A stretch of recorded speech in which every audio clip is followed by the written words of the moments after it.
Hi, it's Lesley Fightmaster, and today's tutorial is for Chaturanga, and it's stepping back and jumping back in different levels, and it was requested by Buns of Cinnamon, also known as Melissa.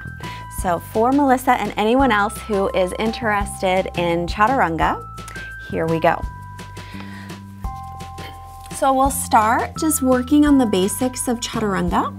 So from downward facing dog, it's usually a good measurement on where you'll be in Chaturanga. So I'm gonna extend my arms forward in child's pose, come up onto the knees, tuck my toes under, and then I'm about the correct length for my down dog.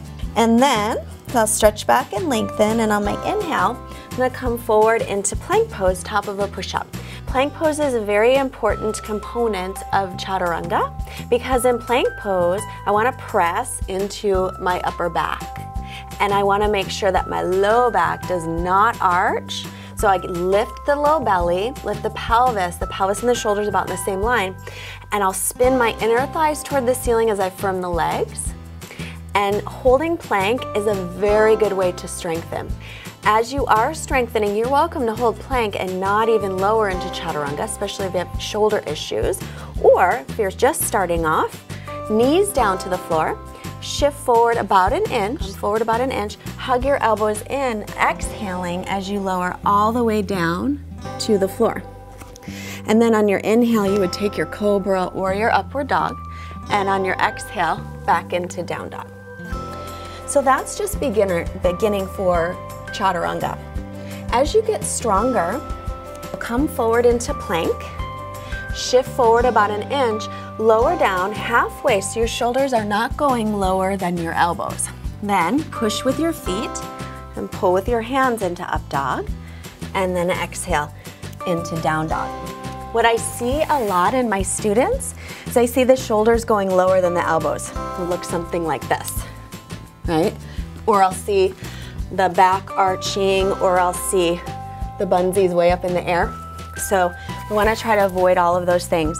One thing that you can do to make sure that you are lined up properly in your Chaturanga, so you have a strap or a belt, and you put it right above your elbows. So you want the strap to be about as wide as your shoulders. So it's just above the elbows, come into plank, and then shift forward about an inch and lower down until the strap stops you. And then work on, instead of letting the shoulders dip, work on lifting them up, broadening the collarbones, and drawing the shoulder blades down toward your waist.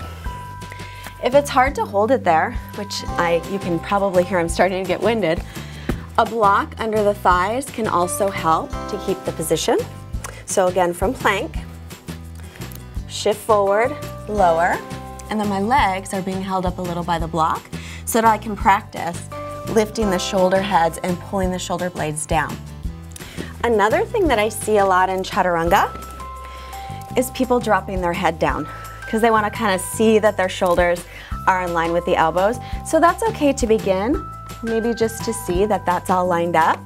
But over time, you don't want to drop your head down. Dropping the head down is also going to drop the shoulders. Plus you have a line of energy from the crown of your head that runs all the way down your spine. It's actually an energy line called Sushumna Nadi, and that line of energy, it's the biggest line of energy in your body. So whenever you drop your head, you're dropping the flow of energy. And we want to create energy flow in our yoga practice so that we can move the energy through the body and take care of any blockages, move them out of the way. So that's Chaturanga. Another thing that you can do to practice is if you don't have a strap, maybe you have a block, plank pose, shift forward, lower down until the block touches your chest, and then you can, again, practice lifting up. Okay. Jumping back. If you're just starting, I recommend not jumping back. I recommend inhaling up, exhale to fold. Inhale, look up, lengthen, keep your gaze slightly forward, bend the knees, plant the palms, and step to plank, and then knees up or down, you can move into Chaturanga. Inhale, cobra or up dog, and exhale back. If you are wanting to jump, it's not a good idea to jump straight to plank. So I'm not gonna do it, but just think about jumping to plank, especially if you're newer. You're gonna land with straight elbows, and then there's that friction of the jump, which will probably make your back arch. So we don't want that to happen. It can hurt your low back. It can also hurt your elbow joints. So if you're going to jump back, you wanna jump back and land right in this position. So if you just stand and extend your arms out in front of you, and then just bring them back by your sides, widen the collarbones, draw the shoulder blades down the back, lift the belly from the legs, that's pretty much the way you wanna be in your chaturanga. So inhaling up, exhale to fold, inhale halfway up, keep the gaze slightly forward, bend the knees, plant the palms, and if you're gonna jump, keep the gaze forward, take your hop, and land with the elbows bent. And then inhaling up and exhaling back. Now, also Melissa was asking about that extra chaturanga that I put in sometimes. So if you want to work the extra chaturanga, it's basically the same thing as the regular chaturanga, except you have to press straight up into plank, which takes a little more strength. So it's inhale and exhale. Inhale halfway up, keep the gaze slightly forward. Pull your belly in here to firm your muscles and lift up through the pelvic floor here to help keep your energy in you. And then float back.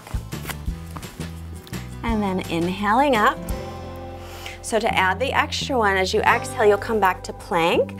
Lower halfway chaturanga, keep the belly lifted, keep the legs engaged. Press straight up into plank and then into down dog. That's one variation of it. And they're all similar. If it's hard to press straight up into plank, you're always welcome to lower chaturanga, take the knees down, press straight up into plank. It's better than what I see a lot of times, which is kind of like the worm. So it's halfway down or all the way down, and then, that's not good for your back either. So better to keep your knees down and keep your back safe. I think with our yoga practice, it can be the most healing thing for your body, but it can also be the most detrimental. So it's really important to listen to your body and never, never take a pose that hurts. It's not worth it. So practice safely, and thanks for watching. Please subscribe if you haven't. Please leave a comment if you'd like to see other tutorials. And if you could make a donation, we love it. If you can't, then please just tell a friend and help spread the word for free yoga. Thanks a lot.